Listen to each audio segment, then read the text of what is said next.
Hello everyone and welcome back to another AFK journey video. In this video we're going to talk about Daimon, who is live on the VN server, and on his debut day he's already in the top team for Primal Lord and the Thalassa Dream Realm boss of today. And we're going to talk about why exactly is he doing so well. It can all be summed up in one of his abilities, which is his attack buff that he will grant to one of his allies to further boost their damage more than any other supporter basically can. That is the major reason he's seeing used so far. Okay, we're gonna go ahead and go through all of his skills. So Dolly Defender, which is his ultimate, it will begin with 400 pre-fill energy, which is good because then he can get off an ultimate early on into the match. The passive effect will be Daimon's Guardian Spirit. Stitchy will fight alongside him in battle, automatically attacking the enemy closest to Daimon for 90% damage. Stitchy cannot be targeted or attacked and is defeated when Daimon is defeated. Active, Daimon commands Stitchy to unleash an X-shaped slash at the area with the most enemies, dealing true damage equal to 20% of each target's maximum health, but the damage cannot exceed 500% multiplier of Daimon's attack. Daimon and his two weakest allies then gain a shield equal to 60% of the damage dealt, lasting for 8 seconds, and this will go up to 25% of each target's maximum health. Now for PvP, this is actually pretty ridiculous because his attack multiplier cap is high enough that basically this true damage is going to go up to 25% of the enemy's health. But of course for boss content, PvE content in general, this damage is not going to be anything spectacular. Also, it is AoE damage, so it doesn't have like the greatest single target damage effect. So that is why in terms of raw damage from Daimon himself, he is nothing special. Like even for example Velka would have higher single target damage compared to Daimon. But Daimon's utility is from his buff that he provides to one of his allies, which is basically one of the biggest supporting buffs in the game. So we're going to come to that. Okay, moving on to Playtime Plunder, his skill 2. 8-second cooldown, initial cooldown 0. Passive, every 8 seconds Stitchy unleashes a powerful attack that deals true damage to the target and adjacent enemies equal to 20% of the target's maximum health. The true damage cannot exceed 400% of Daimon's attack multiplier. 100% of the damage dealt is then converted into shield for Daimon that lasts for 8 seconds. So keep in mind that almost all of his abilities are going to generate a shield onto himself. And the reason this is important is because whenever he generates a shield onto himself, he's going to share that shield with his protected ally. And each time he shares a shield to the protected ally, the ally is going to gain that attack boost that we're talking about. So the active of this Daimon drains 17% of an enemy's maximum health. It goes up to 20% and converts it into a shield for himself, lasting 8 seconds. The shield value cannot exceed 250% attack multiplier. So he has a lot of true damage in his kit, but the multipliers are not high enough for his damage to be through the roof for Dream Realm and boss content. But yeah, a lot of protection, and protection generally for Dream Realm, it can be useful for pre-endless bosses like the stage we're in right now.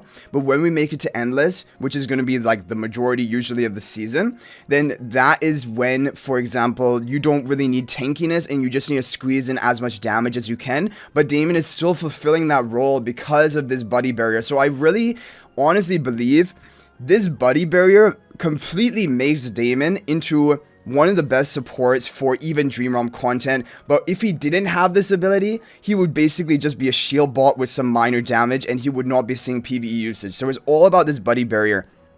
Daimon forms a bond with the ally players behind him during battle preparation. Whenever Daimon gains a shield, the bonded ally will receive up to 30% of that shield for the same duration. While shield by Daimon, the bonded ally gains an extra 15 life drain, which people don't really care about, but 25% attack. To put things into perspective, the twins buff on Stellar Bond with their Supreme Plus upgrade is only around 30% attack buff, which is it's basically the biggest attack buff one single hero can provide to another hero in this game. Daimon provides 25% to one of his allies, which is basically the second biggest attack buff in the game.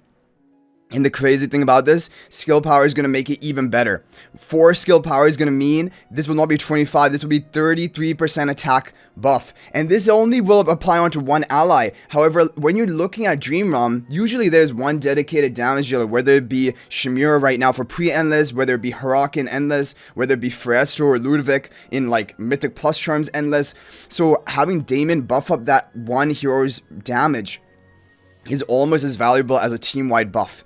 So Daimon is probably going to see a lot of Dream Realm use just because of this massive attack buff he provides, because the meta in Dream Realm is basically buff up one or maybe even two of your key damage deals as much as possible, rather than, for example, you know, buff your whole team up with damage, because the whole team is not contributing that much. There's a lot of supports and then one or two dedicated damage deals, and right now it's all Shamira. Shamira's dealing like 80-90% of the damage, and so just replacing another hero for Daimon is going to ramp up Shamira's damage further, and that is what happened today in Thalassa.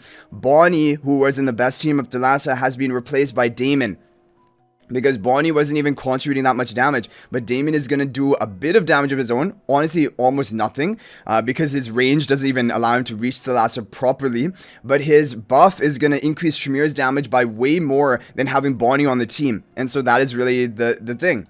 So moving on, we have the hero focus, which is going to be reduced damage by 18% and up to a further 7%. While he is shielded, that is 25% damage reduction onto himself, which is pretty good. He's going to be difficult to kill. This is going to have more use in like PvP and things like that. And definitely for PvP, he's looking pretty good because he has so much shielding and protection for your team, as well as a massive attack buff value. Like, I can definitely see just from this attack buff, like imagine you have the twins and then you also have the buddy barrier onto that ally. You have basically over 55% attack buff onto that one hero. It is just gonna, like, imagine it's a Thalassa, it's just gonna shred the opponent. So like, that is the thing about attack buffers even in PvP. And then he also has shielding on top of all of that. Like, honestly, this is really scary. The fact that he has such a massive attack buff, he's looking scary for PvE content and even PvP content. This is kind of ridiculous, 25% attack buff. Yeah, and we didn't know about this attack buff value. Like in the trailer that we saw earlier, there was no mention of the magnitude of the attack buff. So now knowing this is going to really like make him pretty meta. So Guardian Growl, whenever Daimon's cumulative damage taken and shield value lost combined exceed 70% of his maximum health, Stitchy returns to him and lets out a terrifying roar, frightening enemies within 3 tiles. The enemy who dealt the most damage to Daimon will also be frightened. So crowd control basically. The effect lasts for 2 seconds and triggers once every 10 seconds. That's pretty... Yeah, I mean, it can keep re-triggering. That's interesting. It's not like a one-time activation. Stitchy returns whenever Daimon's cumulative damage taken and shield value loss combined exceed 50% of his maximum health. Oh wow, that's even better. Like basically you don't need to wait for 70%, you only have to wait for 50% of shield loss and also health loss. Stitchy's roar unleashes deafening shockwaves affecting enemies within 3 tiles, and the enemy who dealt the most damage to Daimon. The roar deals damage equal to 5% of each enemy's maximum health every 0.5 seconds for 2 seconds, so that's in total 20% maximum health. This damage cannot exceed 100% attack multiplier. Okay, so Stitchy then, now 5%, I don't know if this damage cannot exceed 100%. Does that mean every 0.5 seconds it cannot exceed 100% of Stitchy's, of Daimon's attack multiplier? That would be different compared to the whole, like, you know, for the whole 2 seconds it cannot exceed 100%. I would think each one of these 0.5 second proc cannot exceed 100%. Stitchy then converts 100% of the damage dealt into a shield for Daimon, and that's going to be a massive shield. And then level 4 increases the damage of Stitchy's roar to 6% of each enemy's maximum health. Now for Dream Realm and stuff like that, this is useless because like you're going to be hitting the cap whether you have 5% or whether you have 6% because the cap is so high, right? Like your cap is 100% attack, 5% of the enemy's health or 6% if it's a massive health enemy. It is inconsequential, but for PvP this could make a difference. Also just like getting him more stats, right? Like upgrading him, it gives him a bit more attack for damage, but I would think the sweet spot for him is just really plus 10 exclusive equipment. Plus 10 exclusive equipment is a sweet spot for a lot of players. Plus 15 is for the whales and not like a major upgrade. And then finally, Supreme Blood skill, when an allied hero's shield expires, converts 50% of the remaining shield value into healing for that hero. So because it says shield expires, I think that means that the shield has to actually run out of duration, and then the 50% of the value is going to be converted into healing. Like, I don't think this means, yeah, it doesn't mean that, for example, if someone breaks your shield, then 50% of that is going to be converted into healing. I think it will be when it expires, whatever that amount, shield amount is left, 50% of that will be converted into healing. So overall, Daimon is strong. He's looking strong for now, both Dream Realm and even like Primal Lord, as you can see, and of course PvP. And it's all thanks to this massive attack buff that he has. This is higher than any hero. When you look at Pheromore, for example, who's a high attack buffer, it's a 15% attack buff. And that was like basically the highest attack buff from the beginning of the match up until right now. Daimon is like 15. That's nothing to me. I'm going to give you a 25% attack buff. And that, because the meta is just all around 1 or 2 key damages, especially in pre-ended stage, Daimon is just going to amplify that damage by as much as possible. So I think for almost all of pre-endless bosses, I think Daimon is going to be run to just boost up Shamir's damage further, which is crazy. Yeah, okay, so overall, Daimon is looking like a strong hero. Now, should you recruit for him on day 1? If you have the resources to do so, already he's kind of proven his use. He's in the meta team for Thalassa, and it's like a 4 billion damage upgrade, and in Primal Lord, he's in the top meta team.